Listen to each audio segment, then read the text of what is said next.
welcome to the family here on Purple Mafia. I am your host, Paladino Joey, or Joey Awajan. Purple Mafia is available on all of your favorite podcasting apps. I thank each and every one of you once and always for downloading and listening to this show. It is a great pleasure to be back on board with you once again today. As well, we have a couple things to get to here. I think what are we going to do? Maybe this will be a one shot. I think one segment shot. It might as well be. But yes, there's Viking news. And I deeply apologize. So opening things up with Minnesota Vikings related news first. Pretty much all Kevin O'Connell related here. Kevin O'Connell did sign an extension, but to this point, I haven't seen 1 ounce of terms, like the length of the contract or the amount. So I'm a little bit confused. That's partially probably why I didn't even get into it on the last episode. I figured I'd get to it later. There's just no information. So it's very strange. But it seems like that's how things go with coaches. Thoughts are it's probably more along the likes of, it was way back in Jan 21st, and there's been no... local insider reveals new contract. Yeah, so that's what I thought. Somewhere near $15 million a year. But for how many years? That's the other question. I guess 5 years. So, okay. So, my apologies. So this is just a couple of days ago.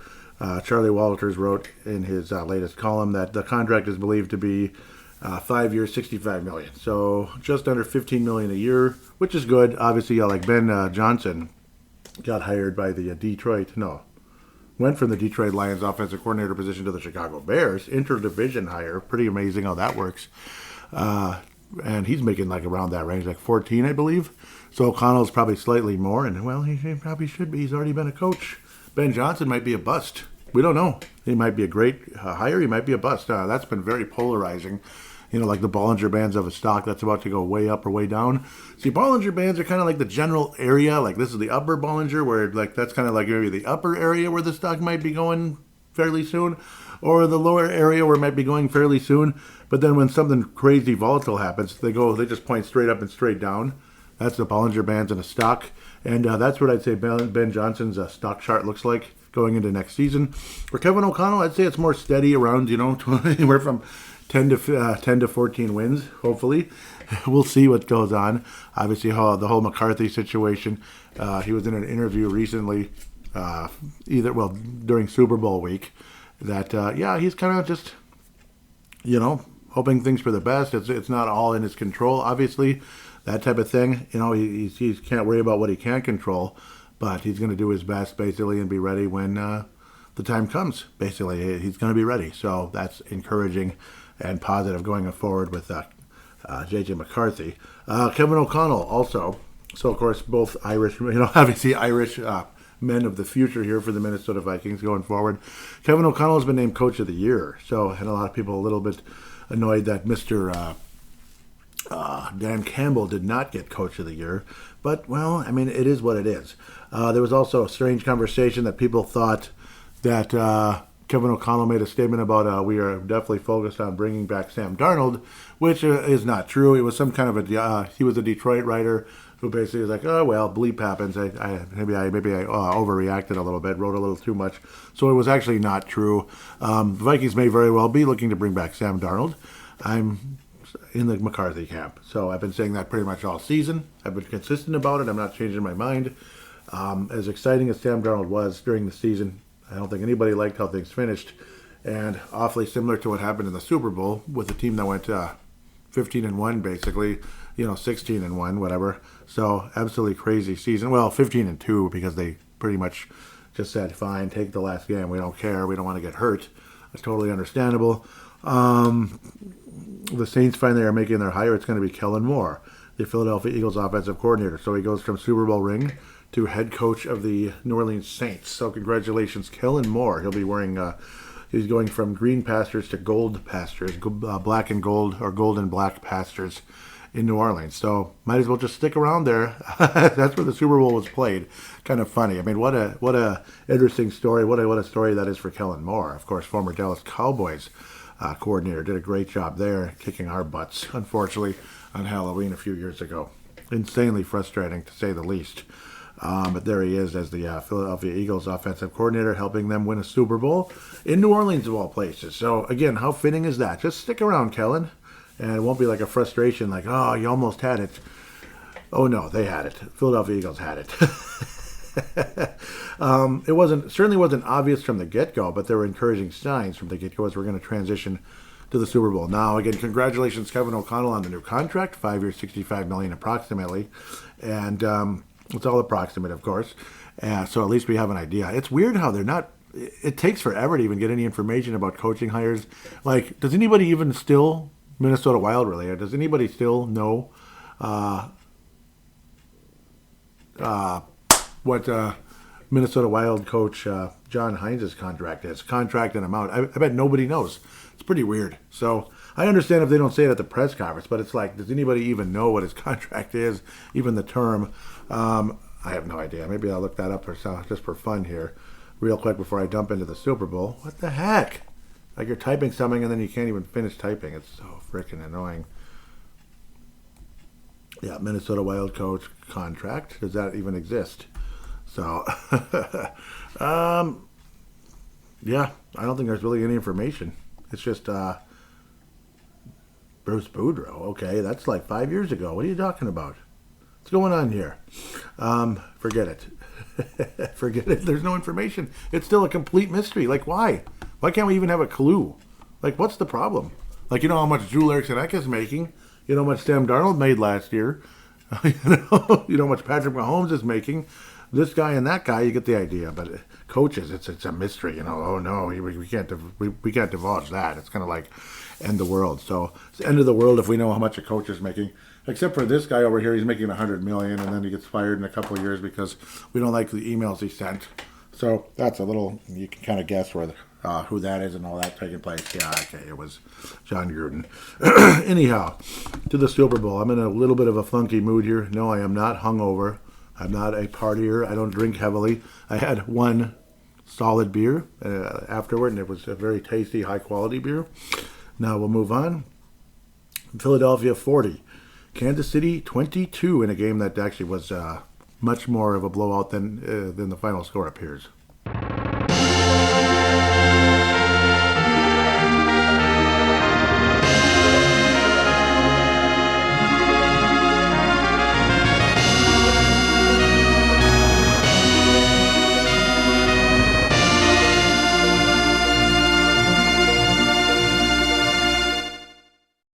Yep, I mean, I apologize. I'm a little bit in a funky mood because other things that took place. So we'll leave that off air for now. Maybe it'll show up on a Mysterious Adventures show coming up soon. That's a brand new podcast that I started about a week ago. So, yeah, something weird happened this weekend. So you'll hear about it on that show because it belongs on Mysterious Adventures. It's mysterious, all right. It's creepy and weird and stuff. But, yeah, and all the aftermath of it, dealing with that. So, anyhow, it's not the end of the world. Nobody died. Nobody's going to die. Thank you, Lord. But, yes, this was a game that was 34-0 at one point until the Chiefs started making the score look a little bit prettier. So there was a little bit of that. 34-0 Eagles, and that would have been the greatest comeback in the history of sports. And it's like, nah, it's not going to happen. 34-0 in the third quarter, 24-0 at the end of the half. Like early indications, see when the Eagles struggled and couldn't get it done in their opening drive, it's like, here we go. Obviously, a early penalty called on the Philadelphia receiver for a push-off, and it's like, here we go. Now they're going to call everything on the Eagles, and it's going to be the Chiefs again. And then that was about it. Pretty much the rest of the way, I would say the refs were pretty equal. I mean, there was a play that could have been possibly a face mask on Mahomes. He had already thrown the ball, though.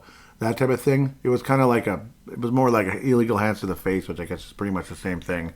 But at that point, the game was already kind of strongly favoring the Eagles at that stage. But, yep, I mean, the game was close for a little while. But then the Eagles defense just kept stopping Mahomes. And then when Mahomes would get a pass off, the receiver would either drop a wide open opportunity, like was it DeAndre Hopkins? I mean, he was wide open. It's like, oh boy, now the Chiefs might have a chance. And he dropped it. Travis Kelce dropped an easy one. Travis Kelce also looks a lot slower all of a sudden. Like the last few weeks, he looked slow. And you saw the look on the guy's face last night, pretty much from halftime-ish on. And even into the second quarter-ish, like where it's like, it was just this befuddled, what's going on? I don't know. You know that glass eye look where you just, I don't know. like say like a pitcher, a quarterback, whatever. That's like they just don't have it anymore. Like the magic wand is out. It's empty. There's nothing left. There's no more magic dust left. It's gone. That's what he looked like. It was weird. It was surprising. The shirt that Travis Kelce was wearing after the game in an incredibly humbled interview. And I mean, I've never seen the man that humbled in my life. And, he was a nicer guy years ago. He got kind of cocky back after 22, during the 22 season, especially when they beat the Cincinnati Bengals in the AFC title game. And Burrow had my ass, know your role and shut your mouth, blah, blah, blah. And he was pretty arrogant. And I think he pissed off a lot of people. Last year, you doubted us, da da da da da. No, we didn't doubt you. Be quiet. So stuff like that. Yesterday, very humbled. Very humbled. Totally different person. But the shirt he was wearing, it looked like he was ready for a party. Like they were going to beat the Eagles again and they're going to party it up. And no, not ready for a party. Not ready for a party. No, I'm not into the party world whatsoever. But it's not about me. It's about the Chiefs and the Eagles here. Somehow Mahomes, because of that, adding a little paint to this rusted out, smashed in door on your car. Not rusted, but smashed in door on your car. Adding a little paint, to cover up the damage. That's pretty much what that was for Mahomes. That's why his quarterback rating somehow might wound up with 95.4. There was a point in the game where there'd been enough of a sample size. It was about 11. Yeah. 11.4 basically. It wound up with 95.4.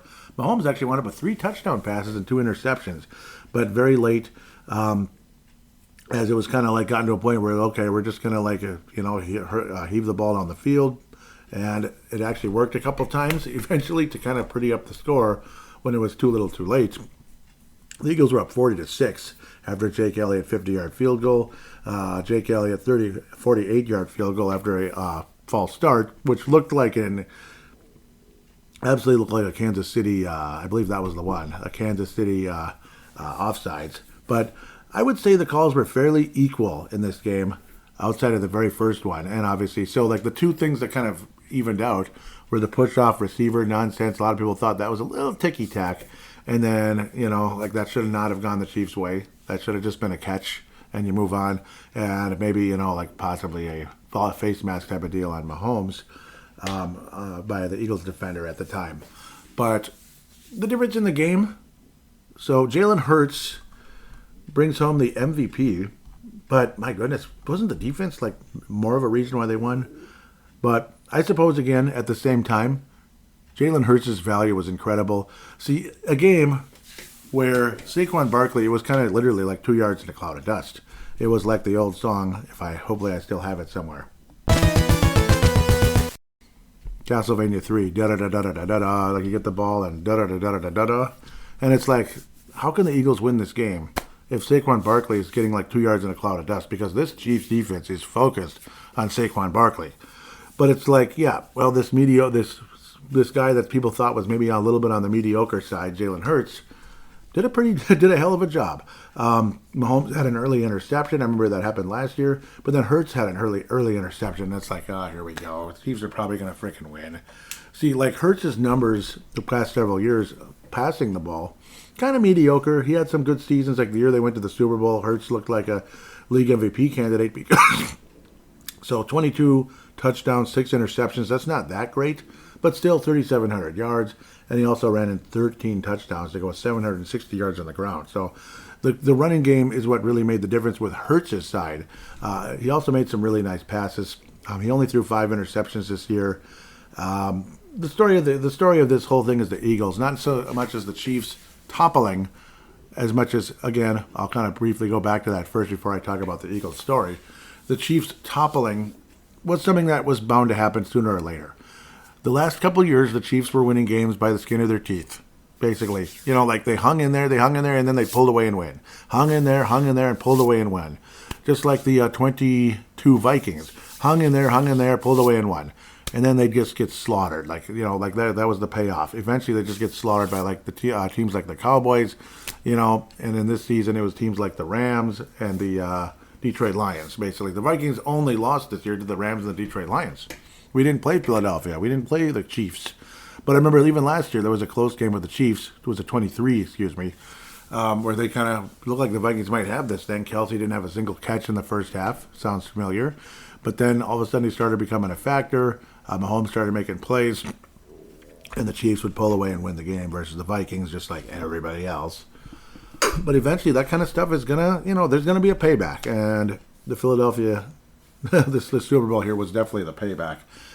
Do you know how much I wish I just recorded this last night? Because I think I was more in sync last night than I am right now. So I apologize if I sound like I'm a little like that. So kind of like that tired but hyper vibe. I hate feeling like this. But see, 2 years ago, the Eagles looked like a team that could absolutely beat the Chiefs. They kind of sort of had it, and the Chiefs pulled away and won. So that was their first of the two Super Bowls after Mahomes made a jerk, or excuse me, not Mahomes. Mahomes is a little bit too much. Like he's too much. He celebrates too much, kind of a little bit. He's just kind of obnoxious, but he's not a bad guy. Where Kelsey, I think, kind of sometimes a little arrogant. Just very, very arrogant. But I like seeing that he was humbled, and it's about damn time. But no, the Chiefs pulled away and beat the Eagles. And then last year, the Eagles looked like determined, ready to rock and roll, get back to the big game. And then everything just kind of started collapsing. Looked like Nick Sirianni might lose his job at some point. Like, oh, he's an ass. He's a terrible person. Oh, he's an idiot. He doesn't know how to handle anything. And the team is just like, there's no vibe. They're done. Like they can't get along. They can't get the job done. And then it opened up this year, same crap, 2-2. Oh boy, they're done. And they never lose again, at all. 16-1, 16-1 the rest of the year. Yeah, they did lose one more, but it was like by the skin of their teeth. Thankfully for them, it was regular season. Yeah, they did. Who did they lose to? Probably have to check that. I forgot who they lost to. It was late in the year. I mean, it seemed like everybody lost a game late in the year. Detroit did. The Chiefs did. And, of course, the Vikings lost their last regular season game to the Lions, which derailed things trying to get to the, trying to get that number one seed, which who knows how that would have gone. Probably not well, but who knows? Like, they lost to Washington. Yeah, that's who it was. So a lot of people thought maybe the Eagles had beat the Washington Commanders. And that was at Washington, so it was what it was. Coming back to Philadelphia. See, it's like the Eagles opened up their postseason, playing against Green Bay. It felt like they're kind of messing around. Clearly the better team, but it's like clearly the better team, and the defense was great, making Jordan Love look like crap. And then the game against the Rams, it's like, God, this is close. Obviously the Rams are tough. They're dangerous. They smushed the Vikings, absolutely smushed us, and it was so frustrating. Made Donald look like a guy you're nice. You're like either a really good backup or an okay, starter who can win some regular season games but can't get it done when it really matters. But back to the Eagles. A snowy game, tough conditions, against a dome team, an indoor team in Los Angeles, that type of thing. Like, it was that close. Like, come on, Eagles, you look so mediocre. And that's why a lot of us thought Washington could actually win the NFC this year. Like, they might be the team of destiny. You might see Buffalo, Washington all over again. Of course, Kansas City beats Buffalo again by the skin of their teeth, and of course, a lot of calls did not go Buffalo's way. Especially the first down type of deal where Jake Allen clearly, to about 95% of us, was across the magic line. But when Philadelphia destroyed Washington 55-23, it's like, they actually might win this thing. Did you realize they've been almost perfect since what week of the year was it when they beat Cleveland on October 13th? That was a crappy game too, 20-16. What that bleep? But then after that, for the most part, they just killed people like Cowboys 34-6. Seemed like they kind of played to the level of their opponents, which is annoying. Like Jacksonville 28-23. What the heck is that? Killed Cincinnati 37-17. Baltimore, great game. Some people probably have thought that could have been a Super Bowl preview, but of course it wasn't. 24-19. A Pennsylvania Bowl, 27-13. And then losing to Washington, it's like, ooh, killing Dallas again. God, Dallas, they got absolutely smoked by the Eagles this year. They managed 13 points against the Eagles all season. So it's like stuff like that. When they obliterated Washington 55-23, it's like, I don't think anybody's better than the Eagles right now. Chiefs barely beat the Buffalo Bills and had a lot of calls go their way. Could the Eagles actually win this thing? It's like, yes, they can. They absolutely can. And they absolutely did. The defense by the Eagles was the difference in so many ways. In so many ways. When you saw, the ball getting knocked away, you saw the interceptions. The absolute play of the game was the birthday boy. Apparently, I don't even know how this is possible. How is this possible in all the years of football? Going back to 1947, so it's like this is Super Bowl and NFL championship when that's all it was called back in the day. It was the championship game, like BCS championship, or whatever, whatever.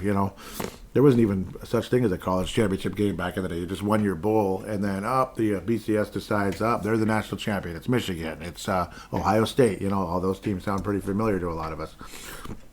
That type of thing. But the moment here that was the strangest of all, and it was the turning point of the game. Absolutely, there's always that play that changes everything. Remember the crazy play where it was? I think it was. I forget who the ball went to. It was hiked to somebody else, and then Nick Foles caught the touchdown right before the half. Remember that? And that changed everything. Like, Patriots probably would have gone on to win that game, but plays like that kind of change all the momentum. And that's why you're just sitting and hoping and hoping and hoping that the Chiefs don't score a touchdown late in the half somehow, some way. Like, oh boy, something's going to happen. The Chiefs are going to get right back in this thing. It's only 10-0, but then there still is a fear because, you just never know what's going to happen. But it ended up being the turning point of the game was Cooper DeJean with the pick six on Patrick Mahomes. Patrick Mahomes doesn't throw pick sixes, does he? Especially not in Super Bowls. But he did. Cooper DeJean, the second player in the history of the NFL championship / Super Bowl to score a touchdown on his birthday. How about that for an urban legend of the week? That's an urban legend right there. Urban legend. Like, what? The second guy. The last one happened in 1947 before my mom was born. I am 45 years old. Do you understand? My mom was born in 1948. She was already, 31 when I was born in 79. So she was like an older mom, too. The last time the player scored in the championship game on his birthday, scored a touchdown, was in 1947. It's older than the building I'm in right now. This is a pretty old apartment. It was built in like 1960. It's kind of old. It's kind of old.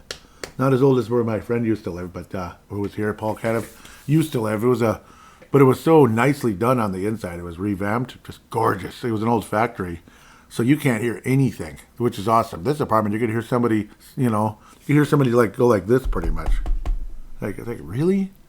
So just comparing the two. So just because it's older doesn't mean it's worse all the time. 1910, an old factory turned into an apartment. Man. But big turning point in the game. Cooper DeJean, again, urban legend of this show, is right there. For only the second player in history of football to score a touchdown on his birthday in the championship game. Weird. And then another dagger, Jalen Hurts to A.J. Brown, touchdown, make it 24-0. Again, you're hoping the Chiefs don't score a late touchdown to suddenly maybe mount some kind of a Tom Brady-like comeback. Greatest comeback in Super Bowl history, 25 points. Falcons led 28-3, and the Patriots started kind of chipping away at that sucker. Next thing you know, it was going to OT, and the Patriots just marched down that field and won the game. World champions again. Number 5, Tom Brady's the GOAT right there. That was the moment.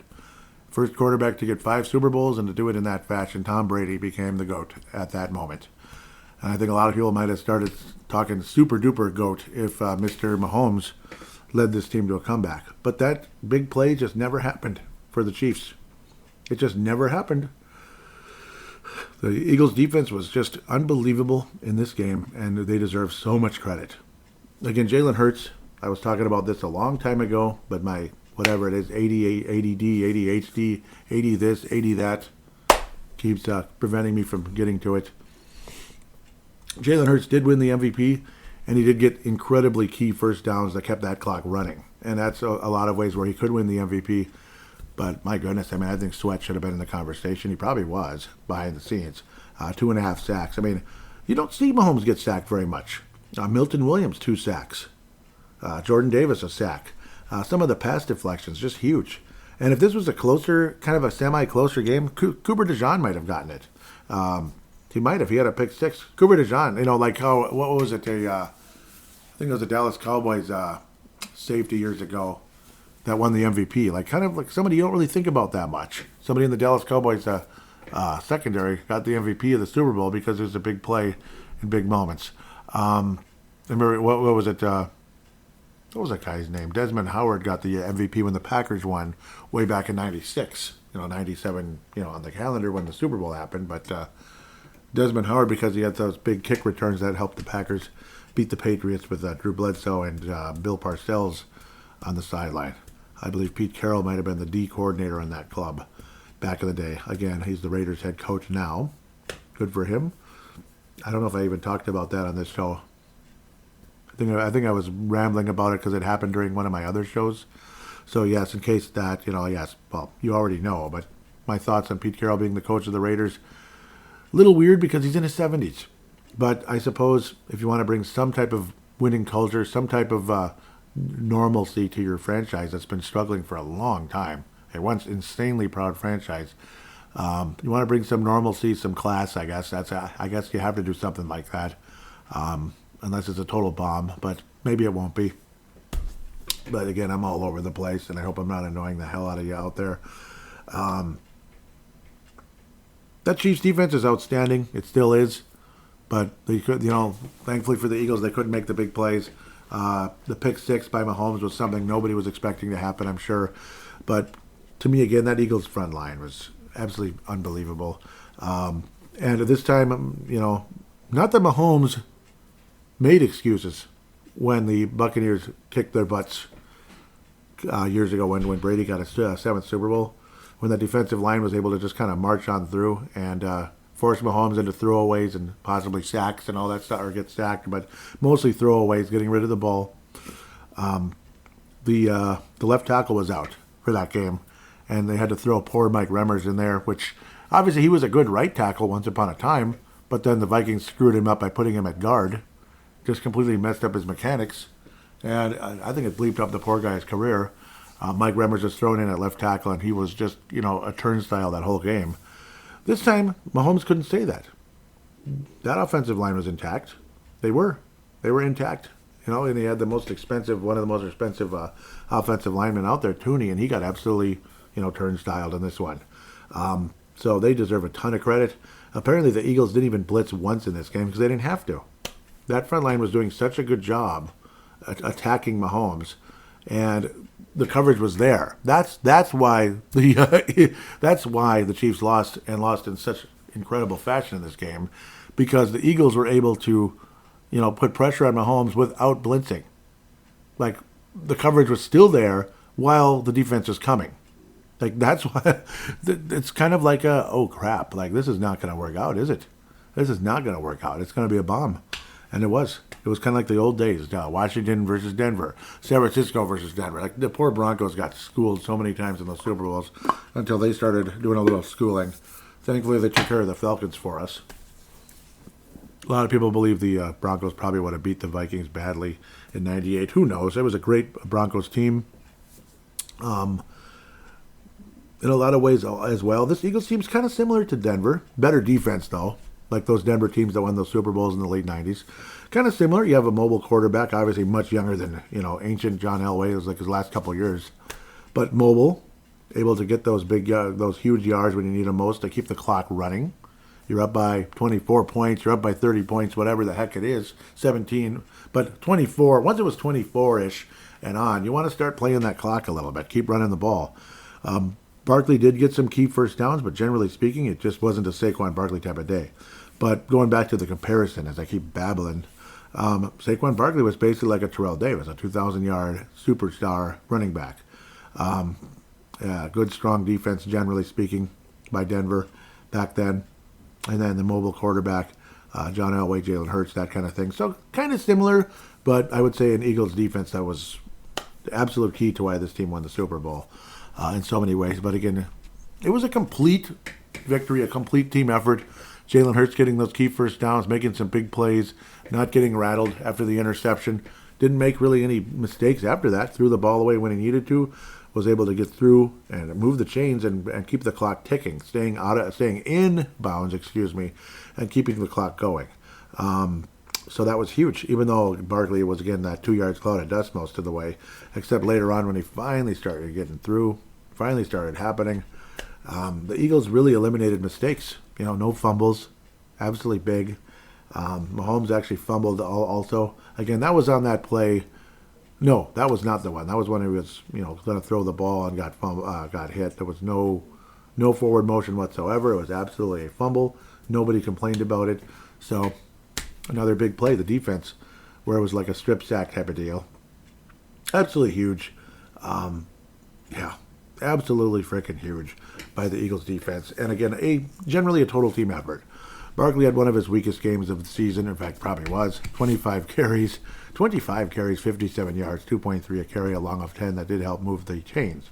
Hurts led the team in running with rushing, 11 rushes, 72 yards, 6.5 a carry, which stuff like that is Tecmo Bowl football in a way. You're going to keep getting those first downs, keep moving the chains, and Hurts did that in a huge way. That's why this Eagles team got the job done. Definitely kind of a throwback, old school Super Bowl champion team. Moving the chains, not looking for the big sexy play all the time, even though there was a huge sexy play that was the dagger. Yep. Hurts to Devonta Smith was the absolute dagger. I mean, it was the biggest lead. It's a lead that's never been beaten so far, 34 still. So the 46-yard touchdown was the absolute dagger before the fourth. I mean, the odds of the Chiefs scoring 34 points starting late in the third to the end of the game, virtually impossible. Mahomes and the Chiefs did come down that field quickly and really move the ball nicely, ending with a Xavier Worthy touchdown, but then they failed the 2-point attempt. I got a text from Dylan Richardson. Hopefully he's listening. Of course, the guy who got me started in podcasting, Dylan Richardson, lives in the Northern Cal area, not the Bay Area, but Northern California. Awesome guy. Absolutely awesome guy. Love him to death. Just in case you're listening. Bears fan, which, one of the reasons I like the Bears because of him. And I like their history. It's so cool. Texted me, no, it's not gonna happen, is it? So, how did he word it exactly? No, right? Can't happen, right? Yep, he thought you never know, because something crazy might happen. It is Mahomes, and this would be his GOAT statement moment if he was able to bring the Chiefs back. No, did not happen. So many reasons why, again, I think Brady maintains the GOAT status. Now, who's the better person? Probably Mahomes. Brady does have a little bit of a, what do they call that? I just adore him as a player. He was wonderful as a player. But there is a little, I don't know, fakiness to him. Did he do a good job in the broadcast? I think he was fine. I am not a Brady hater in the broadcast, and I certainly wasn't a Brady hater as a player. Brady did not get blown out in the Super Bowl. The Super Bowls he lost by the skin of his teeth. Like, he was in position to possibly drive the team to win, and there was either just not enough time left, this and that. A miracle play took place a few minutes before, or a few moments before. What was that? What was the name of that player that made that miracle catch on his helmet? And then that was insane. That was in 2007. Obviously, the perfect Patriots got beat. And then 2011 was kind of similar. Wes Welker dropped a ball that he absolutely should have had. That was not Brady's fault. Not even close. So stuff like that. That ball should have been caught by Wes Welker. Come on, man. So absolutely stupid. Pardon me. So Mahomes has been blown out twice. And, of course, Tom Brady did beat Mahomes 2 times head-to-head in huge, huge games. AFC Championship game, insanely close. Patriots drove down the field and got it done. Hey, they won. That is one of the reasons why they changed that rule, though, so Mahomes should have had a chance to possibly tie that game up and force it into sudden death. But it is what it is. Those were the rules then. Patriots won that game, and Brady earned it. Bottom line. Brady earned it. It is what it is. That's why I think he still holds on to the GOAT status at the moment. Mahomes has 7. Brady has 7 championships. So he's 7-3 in the Super Bowl, 10 Super Bowl appearances. Mahomes has been to the Super Bowl 5 times, and he's already lost 2. So it is what it is. Interestingly enough, no, that was not the case. Actually, it was. Brady did lose 2 in a row after winning 3. So there is that. Finally got his 4th many years later. Well, just a few years later. But yeah, many years later after getting his third, it took forever to go from 3 to 4. So maybe Mahomes goes through a similar path. We'll see. The 2017, the whole planet thought they were going to win that game. 2011, they'll get their revenge, and they still didn't. The Giants 2-0 versus the Patriots in the Super Bowl. So that's incredible to think about that. But it was by the skin of their teeth. Whereas the times where Mahomes got beat in the Super Bowl, it was pretty lopsided. So, but no, I'm not going to come in here and rub it in and trash the Chiefs today. I'm sure most of you were expecting I wouldn't. So, and I'm not. All respect to them. At the end of the day, I'm not a fan. I'm glad I'm glad this was bound to happen. Like I said earlier, if I said it, and I'm sure I did. When it's just kind of like you're winning games by the skin of your teeth, eventually the magic is going to run out. That's just how it is. It's a fact. It's going to run out. With the Vikings, it ran out, baby. It ran out. And even with the Chiefs, it ran out. That's why nobody has won 3 Super Bowls in a row. Apparently, the Packers were the last team to technically three-peat, as they won the NFL championship and then the first 2 Super Bowls. So interesting how all of that took place. So we'll see. We'll see what happens in the future. But three-peat is dead. The odds of it happening later in Mahomes' career are probably very slim. Probably very slim because, I mean, it's just kind of a team of destiny. It appeared to be, but the destiny ended up running out of magic, so to speak. It just wasn't meant to be. This Eagles team was ready to win. And like I said 2 weeks ago leading into this game, I thought Philadelphia was going to go into this game hungrier. Not just on a revenge tour, but they just were they were more hungry. Thankfully, there wasn't a lot of that backbiting and like looking to kick each other's ass the whole game. The Washington game, there was a bit of frustration because they're division rivals. Buffalo and Kansas City, you can imagine there's a ton of bad blood. It's because they've been in the playoffs so many bleeping times. And, and when this team kind of bullies and makes fun of you over and over again, yeah, you're going to want to punch them in the face. It's annoying. But luckily there wasn't a whole lot of that in this one. And the Eagles absolutely earned what they got. Absolutely earned it. This was probably the best Eagles team ever. As good as the 2017 Eagles were. And beating Brady is incredibly impressive what they were able to pull off. So in some ways, maybe that still is the best Eagles team. But I don't know. In terms of complete team, this is probably the best team. Like that Eagles defense was kind of bend but don't break, wasn't it? It kind of was. They kind of were. I mean, Brady threw how many yards in that game? Like 500 or something? It's not like Brady went out there and had a quarterback rating of 11, at halftime. They were torching each other. Whereas in this, it's just a complete team, complete butt kicking, complete everything. Absolutely earned by the Eagles. They soared. They flew, they fly, eagle flied, they flew, eagle flew, they soared above everybody else. That might be probably the title of this episode, Eagles Soar. No three-peat, Eagles Soar. That's probably the best title for this episode, if humanly possible. So I'm going to try to jump into fan interaction now. There may not be a whole lot. Probably should look to wrap this up. Unfortunately, other things to deal with, yes. But we'll get through it. It's nothing that bad. It's just not great. Not great, but not bad, not that bad. So don't feel too sorry for me. Maybe pray for me a little bit, that type of thing. Yeah, we'll see. We'll see what happens. This thing is going wild. Interesting. Oh, apparently my mom has a... Yuck, there's a mouse. Ugh, gross. Yep, there was a mouse in their house. Brent Jacobson, maybe I'll read this right here. I don't know if he's joking or... No, I don't think he is. Let's read it right now. Hopefully he doesn't mind. Supposedly he doesn't listen anymore because he just doesn't, which maybe he doesn't have time. I get it, but in case Brent is listening, we'll read it.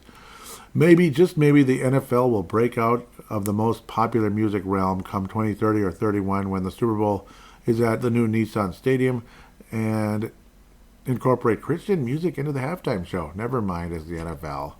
When the Super Bowl is in Nashville, they'll probably have Beyonce to do the halftime show in her country garb. Ugh. Yeah, isn't that crazy? Now she's winning Grammys as a country singer, and there's nothing really country about it. Really, it's just dressing country and with a country accent. But the music is like, I don't know. I haven't even checked it out, but I've heard it's filled with like inappropriate crap. So, come on. And most of her music videos are insanely inappropriate. That's why I turned her off forever. many years ago. I'm not interested at all. Okay, should I get into the halftime show really briefly here? Yeah, it's not my style at all. I mean, you pretty much can't pay me to listen to rap music. If I hear it, I want it off. Please turn it off. I don't want to hear that.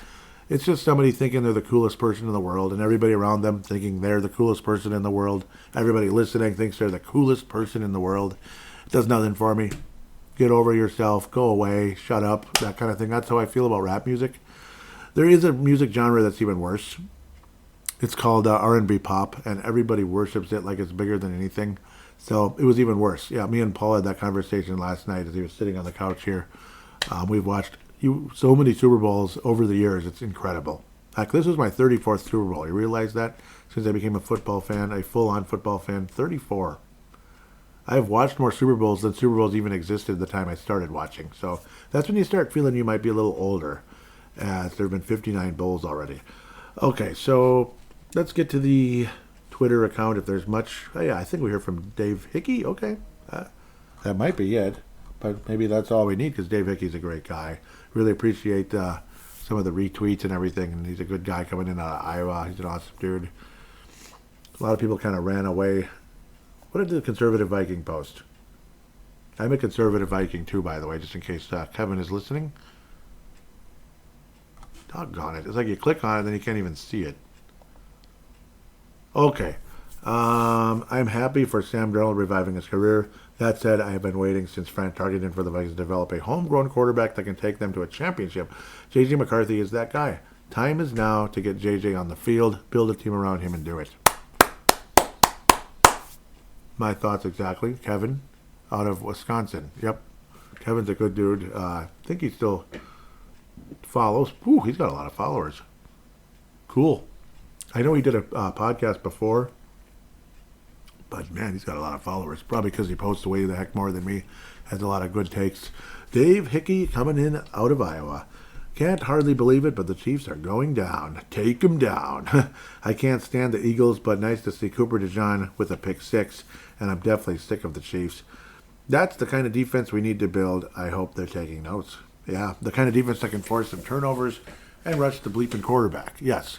You know, I mean, we had it for a little while, and then it just kind of like went away. Whereas the Eagles just kind of kept it coming. They made the young rookie who has been Jaden Daniels look a little. You know, they didn't make him look terrible, but they kicked the crap out of the Washington Commanders one way or another. They were the Washington, corporals in that game.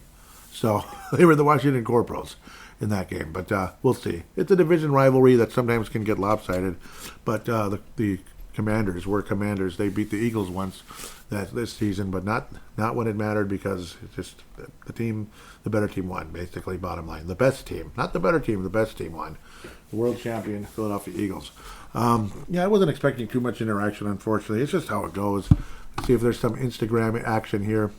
Mostly probably just likes. Coach of the Year, yes, congratulations, Kevin O'Connell. Super Bowl's got something. Yeah, Tanae said, let's go Eagles, no more Chiefs, please. I was saying amen, thank you, God bless, that type of thing, and he liked it. I think he did. Yeah, he did. Yep, time to move on. Again, I guess the Super Bowl logo conspiracy continues because this logo was obviously created way before the playoffs, and it kind of, when you look at the color scheme, when they talk about in the conspiracy of the color scheme, is the two teams that will be there, and red for the Chiefs, green for the Eagles, and how the green kind of comes off as, even though there's more red, but it looks like the green is kind of dominating over it. You know what I mean? It's like standing on top of it, kind of, sort of. That's who's going to win. And, well, I guess they said that was it says Chiefs and Eagles with the Eagles winning, and that's pretty much what happened, I guess. Don't think there's any other interaction. Check the Facebook page if humanly possible. It should be possible, and then we can wrap things up here. There was no comments. I was way too late. Well, I was a day later, so with the party of O'Connell getting Coach of the Year. Did somebody respond to my comment in the Super Bowl thread, or was that just me yabbering? Oh, Mark Carlson. Great. Thank you, Mark. A clobbering of that red team was enjoyed by all those watching here at my home. I agree with Joey. When are we going to see our team in the big game and hoisting the trophy up high? I hope sooner than later with because J.J. McCarthy hopefully is that person. Yeah, I had posted, this is wonderful, delicious, and absolutely satisfying when it got to be like 27-34 or something like that. It was either 34-0 or 27-0. This is wonderful, delicious, and absolutely satisfying. I hope it continues. I hope that it's the Minnesota Vikings someday doing the same thing. Hopefully very soon with J.J. McCarthy, hashtag Super Bowl. I appreciate that comment, Mark. That's awesome. Thank you for jumping on board. Really appreciate it. And it was fun. A very fun night. Finally a Super Bowl where you don't come off being extremely frustrated. Yep, there is another Mark post. Really appreciate that. Thank you, Mark, for getting involved here. I appreciate it. The Coach of the Year post on the Facebook page. Again, the link is in the show description. The Instagram, real quick, that's where I saw it today for a second there. It's simply Promo Mafia Show, which makes things nice and easy. Facebook page, it's like, facebook.com with a bunch of garbled nonsense. Unfortunately, hopefully we can get to a point where I can create some kind of link or create like a name on it like I had before. Maybe I can. I don't know if I'll ever be able to. We'll see. But it's in the show description where you can find it. Coach of the Year, Mark Carlson, out of Iowa. Hall of Famer and multi-Gold Star of the Year winner. The players represent their coaches and leadership attitudes. True, you can lead by strong arms and threats, like Zimmer and such, and probably Bill Parcells. And you can exchange and encourage and motivate with money. But the most effective way to lead is to get the players to execute at a higher level because they're playing for their teammates. Kind of like what Nick Sirianni did in a lot of ways. I believe that the Vikings were playing as a team this year, playing on a higher level for themselves and their teammates. Skull, yep, and thank you. I agree with that in a lot of ways now. Put it together in the postseason for some wins and get into on a legitimate playoff run, I hope. Finally, one of these years. Andy Reid, I have no ill will towards him. It's interesting to think he's actually 500 in the Super Bowl now. Lost with the Eagles way back in 2004 to the Patriots. Lost to Tom Brady again at the Bucs. And then lost to the Eagles here. Of course, they beat the Niners twice and the Eagles once. Did Andy Reid during his coaching career. So, hell of a career, like a bajillion NFC title games with the Eagles. Only one Super Bowl appearance with them. He only went to the Super Bowl once with them, didn't he? So, yep, all his other Super Bowls have been with the Chiefs. 5 Super Bowl appearances since 2019, which is pretty impressive. Crazy to think I cheered for them 0 times. I wanted the Niners both times and the Eagles both times. So that's who he's played against so far in the Super Bowl, the Niners and the Eagles. Oh, and the Bucs, duh. The Bucs were the second team in Kansas City. So anyhow, that's where things stand. Yeah, Andy Reid was only 1-2 at that stage. Crazy to think. So, yeah, but then they got their 2 in a row and all of that. So Reid, obviously, respect his way. He looks like he's lost some weight too, actually. So good for him, and it's good for him. I mean, I like to see him live longer. I mean, I like to lose some weight myself. I need to be way better. So far, I haven't been. I need to be better. So good job, Andy Reid, if I'm seeing it correctly. And long life, live long and prosper, right? No, hope for a long life for him. Absolutely. So by God's grace, not live long and prosper. I'm not a Vulcan. By God's grace, it sounds a lot better. So, yep, appreciated a lot of what a lot of the players had to say after the game as well.